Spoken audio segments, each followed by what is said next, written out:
Hello, કેમ છો? Hello, કેમ છો બધા?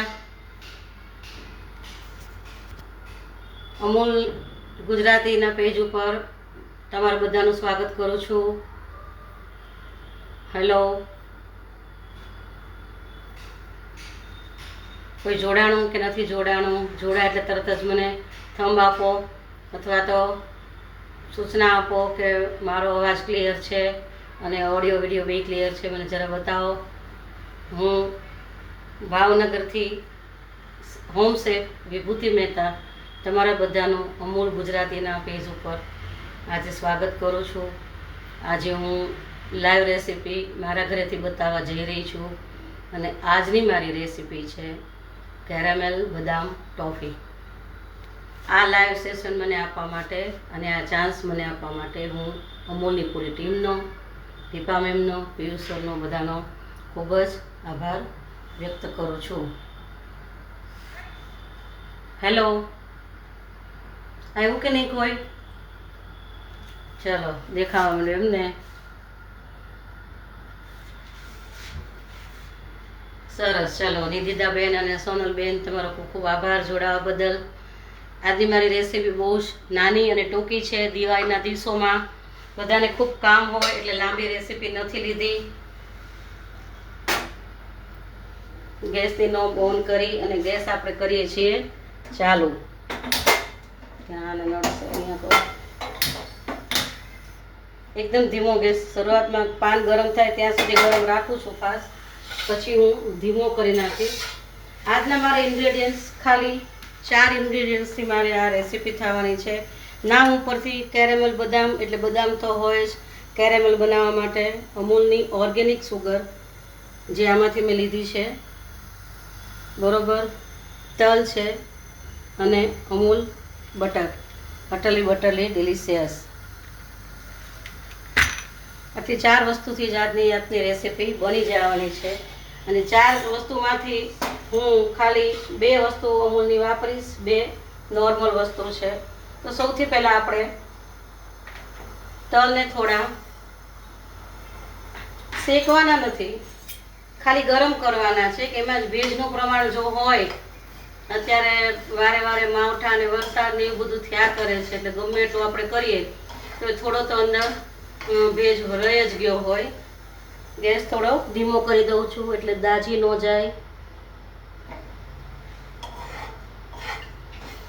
આ રેસીપી મેં એટલા માટે લીધી છે કે દિવાળીમાં બધા આવે આપણા ઘરે બેસવા, ત્યારે પહેલાના જમાનામાં તો એવું હતું કે આપણે સાકર ડાળિયા આપતા અને ઓલી ડાયમંડ સાકર આપતા અને પછી ધીરે ધીરે ઇક્લેર્સ, ચોકલેટ ને એ બધાનો જમાનો આવ્યો.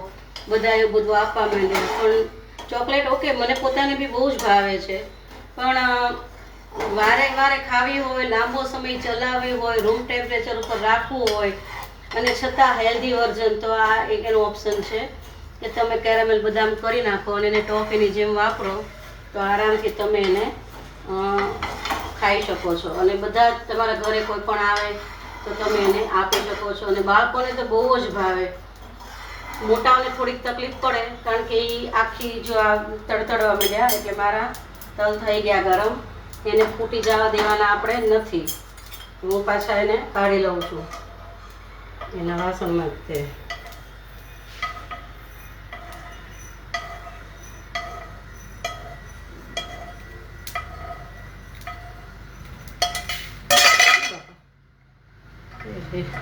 હાથો તૂટી ગયો છે. નો પ્રોબ્લેમ, આવું તો બધાને થાય. હવે આપણે એની અંદર બદામ શેકી લઈશું.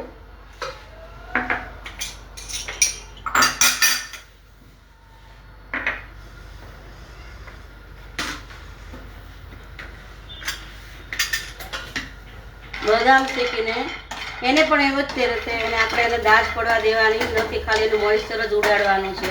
તો થોડી ક્રન્ચીનેસ આવી જાય એમાં, એટલા માટે બદામને આપણે થોડી શેકી લઈએ.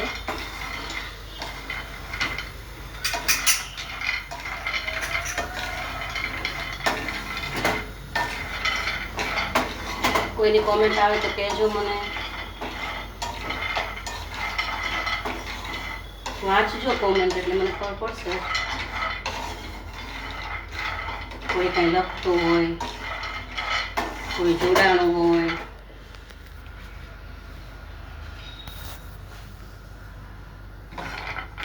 સોનલબેન, ઉષાબેન, નિવેદિતા, હાય. પલ્લવીબેન, તમારા બધાનો ખૂબ ખૂબ આભાર. દિવાળીના કામમાં પણ મારી લાઈવ જોવા માટે જોડાણા છો એ બદલ. મોકલી દઈશ. આ તો મોકલી દેવા એવું છે સોનલબેન. પાર્સલ આ વખતે તો કરી જ દઉં નક્કી.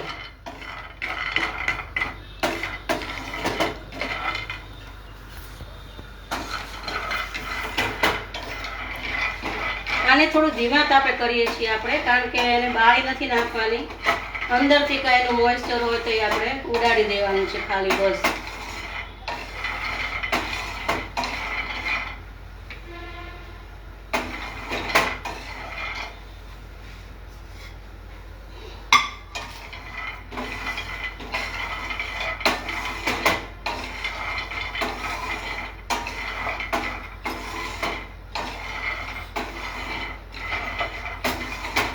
અત્યારે તો બધા દિવાળીની સાફ સફાઈ અને શણગારવાનું ને એ બધું ચાલતું હશે. સાફ સફાઈ તો મોટા ભાગની પતી ગઈ હશે, પણ બધા ડેકોરેશન હવે ઘર શણગારવામાં પડ્યા હશે. એટલું બધું આવે છે અત્યારે તો શણગારવામાં. પહેલાના જમાના તો ખાલી આસોપાલવનું તોરણ, લીંબુ મરચાં અને ફૂલના હાર, બસ. તો આ બધા લગભગ શેકાઈ ગઈ છે. આપણે એને પણ હવે કાઢી લઈએ છીએ.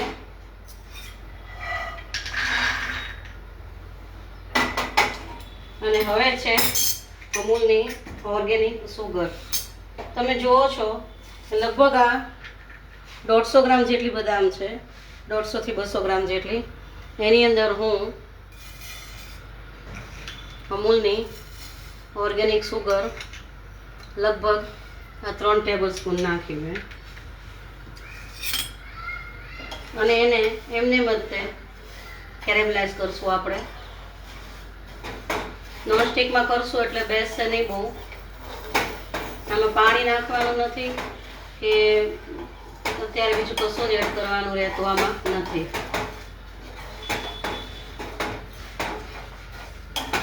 એક તો આ સુગર, બ્રાઉન સુગર એકદમ હેલ્ધી હોય છે, એટલે ખાવામાં આપણને ગિલ્ટ ફ્રી રહે. જરા એમ ન થાય કે ક્યાં ખાંડ ખાધી એમ.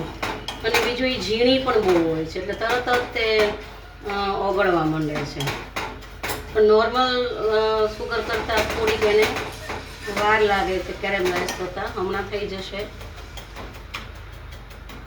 સાવ ન થાય તો આપણે એ પ્રોબ્લેમ નથી કે પાણી જેવું નથી કરી નાખવાનું. ઓટોમેટિકલી પાછી ઓગળી જ જશે જ્યારે ચોંટશે ને ત્યારે.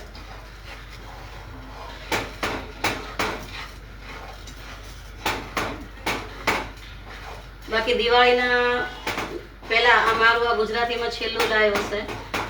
આના પછી આપણે નવા વર્ષમાં મળશું. તો બધાને happy Diwali, happy new year in advance. Happy Diwali and happy new year. તમારું આવનારું વર્ષ ખૂબ જ શુભ રહે.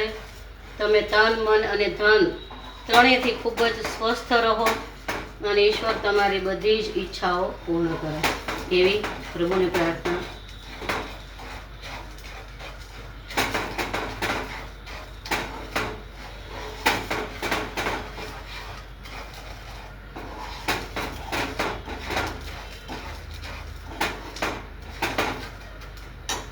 હવે આપણે આની અંદર થોડું બટર નાખશું.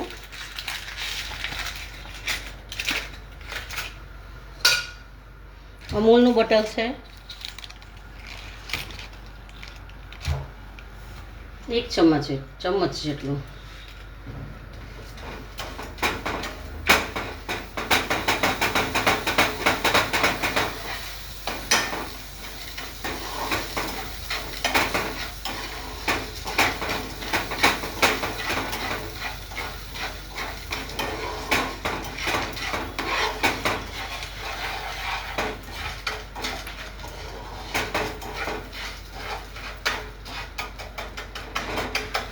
એમાં ધીરજ બહુ માગી લે છે, કારણ કે આ બ્રાઉન સુગરને કેરેમલાઇઝ કરતાં બહુ વાર લાગે છે.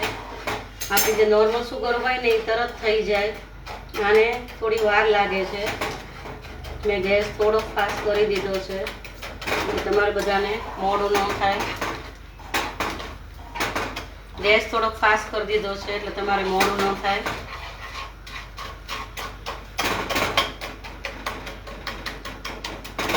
આપણે સાદી સુગર હોત ને તો ક્યારની કેરેમલાઇઝ થઈ ગઈ હોત.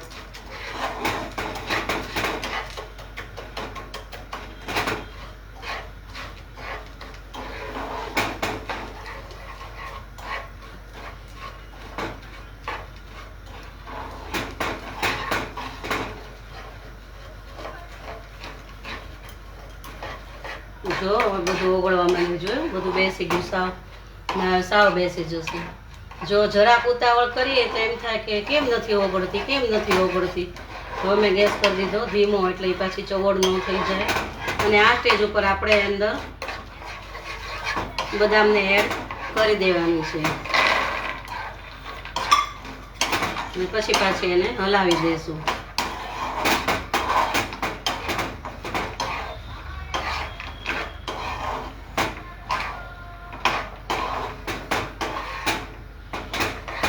બધી જગ્યાએ સરખું ચોંટી જાય એનું ધ્યાન રાખવાનું છે.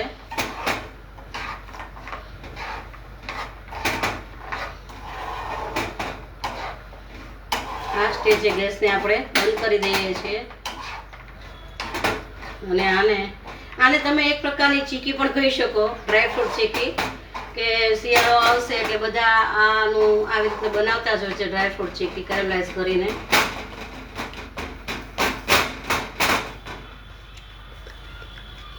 અને તમે જ્યારે આ તો મેં ટોફી તરીકે બનાવવાની છે એટલે મેં બદામ આખી રાખી છે, પણ જો તમારે બનાવવી હોય તો તમે આને બદામના કટકા કરીને કરો ને તો બહુ ઇઝીલી ખવાઈ જાય, એમ તોડવી ન પડે દાંતથી. એટલે કોઈને કદાચ દાંતનો પ્રોબ્લેમ હોય કે તોય વાંધો ન આવે તમને. હવે આ થઈ ગયું છે. આની અંદર આજે આપણે તલ શેક્યા હતા એ એડ કરી દઈશું.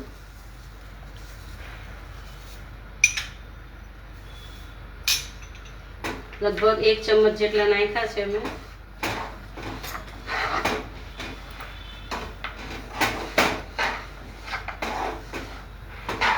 તો આ બદામની ચીકી કયો, તલની ચીકી કયો, બેયનો સ્વાદ તમને આની અંદર જ આવી જવાનો છે.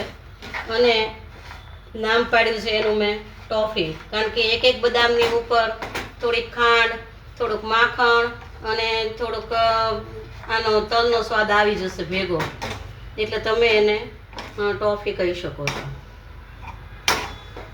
તો તૈયાર છે આપણી આ કેરેમલાઇઝ બદામ ટોફી. આપણે એને પ્લેટમાં કાઢી લઈશું. થોડીક ઠંડી થાય પછી આપણે એને સર્વ કરશું.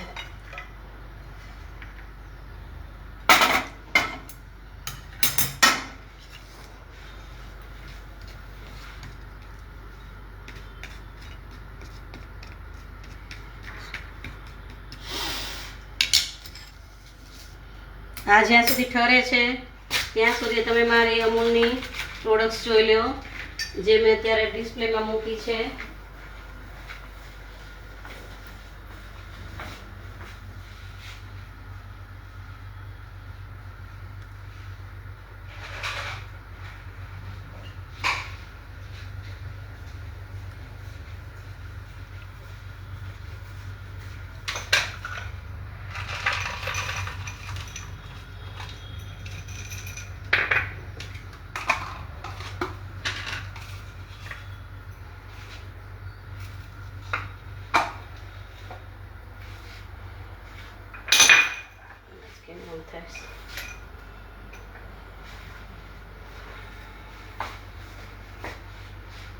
આ મેં સવારે બનાવી લીધી હતી, થોડી તમને બતાવવા માટે. જો ખખડે છે, એનો અવાજ આવે છે તમને. આ ઠરશે એટલે આ એવી જ થઈ જશે. અત્યારે થોડી ગરમ છે એટલે એનો અવાજ એટલો બધો નહીં આવે, પણ જ્યારે ઠરી જશે ને ત્યારે એને તમે જુઓ, આ રીતનું આખું તમને વર્ઝન દેખાશે એનું. ઓકે, તો આપણે હવે આ અમૂલ મીઠાઈ. અમૂલ પોતે પણ ઓનેટ ઇન્ગ્રેડિયન્ટ્સની સાથે આટલી બધી જાતની મીઠાઈ પોતે બનાવે છે. અમૂલ મિલ્ક કેક, અમૂલ મલાઈ પેંડા, અમૂલ કેસર પેંડા, અમૂલ રસમલાઈ, અમૂલ કાજુ કતરી, અને એમાંથી મને જેટલી મળી એટલી તો હું પણ લઈ આવી છું. બેસન લડ્ડુ, કાજુ કતરી અને મલાઈ પેંડા.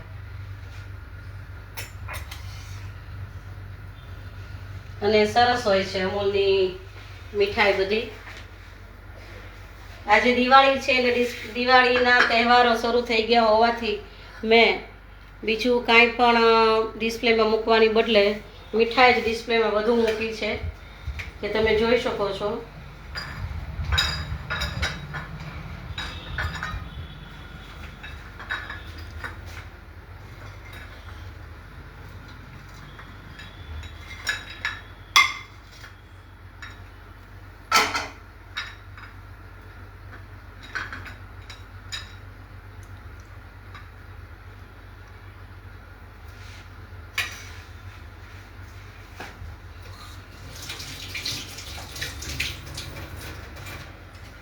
તો મિત્રો, આજની મારી રેસીપી કેવી લાગી બધા કહેજો. આ આપણું પ્રેઝન્ટેશન બાજુ આપણે જઈએ હવે.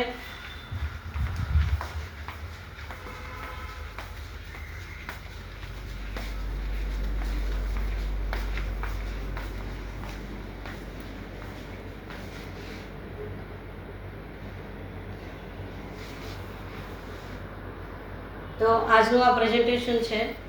દિવાળીના તહેવાર હોવાથી સૌથી પહેલાં તો પારિજાતના ફૂલ જે અત્યારે ખૂબ જ ઉગે દિવાળી આસપાસ, જે સ્વર્ગમાંથી કૃષ્ણ ભગવાન લઈ આવ્યા હતા પૃથ્વી ઉપર. અને કદાચ ખબર નહીં હોય પણ આ પારિજાતના ફૂલની જે આ દાંડલી છે ને, આ દાંડલી કેસરી દાંડલી, એને તમે કાપીને ચોળો તો કેસરી કલર, કેસર કરતાંય સારો કલર આપે. અને આને તમે દાંડલીને સૂકવીને પાવડર બનાવીને કોઈ પણ મીઠાઈમાં કે દૂધમાં નાખો ને તો કેસર જેવો જ એક્ઝેક્ટ કલર આપે છે. અને આ ઈટેબલ છે એટલે તમે ખાઈ પણ શકો છો. બાકી તમે અમારું ડેકોરેશન જુઓ.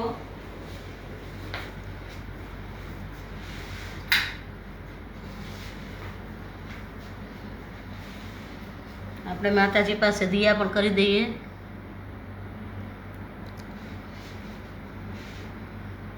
હવે તો અત્યારે પાણીવાળા દીવા આવી ગયા છે. બાકી પહેલાના જમાનામાં શુદ્ધ ઘીના દીવા થતા, અને એનાથી જે ઓક્સિજન વાતાવરણમાં છૂટો પડતો એ બધા માટે ખૂબ જ ફાયદાકારક રહેતો. દિવાળીના તહેવારોને અનુલક્ષીને મેં પ્રેઝન્ટેશન બનાવ્યું છે. માતા લક્ષ્મીજી અને વિષ્ણુ ભગવાન જેનું આગમન થયું છે, કુમકુમ અને હલ્દીવાળા પગલે કર્યો બંધ. કુમકુમ અને હલ્દીવાળા પગલે, અને સાથે ફૂલડા પણ વેર્યા છે એમની માટે. એટલે આપણી પ્રાર્થના તો એ જ હોય કે હે માતા લક્ષ્મી અને હે માતા બધી દેવીઓ, અમારા ઘરે પધારજો અને નવો વર્ષ અમને ખૂબ જ સમૃદ્ધ રહીએ, તન મન ધનથી એવું આપજો. તો આજની મારી લાઈવ અહીંયા હું ખતમ કરું છું. તમને આજની મારી રેસીપી કેવી લાગી બતાવજો. અને આ લાઈવ દેવા માટે હું અમૂલની પૂરી ટીમનો, પિયુષ સરનો, દીપા મેમનો અને બધા જ વ્યુઅર્સનો ખૂબ ધન્યવાદ અદા કરું છું. અને ઘણા વખતથી છેલ્લે વિડીયો ઉતારે છે મારા ઘરવાળા, મારા વરજી, એમનો પણ ખૂબ ખૂબ આભાર માનું છું. Happy Diwali, happy Diwali, happy new year.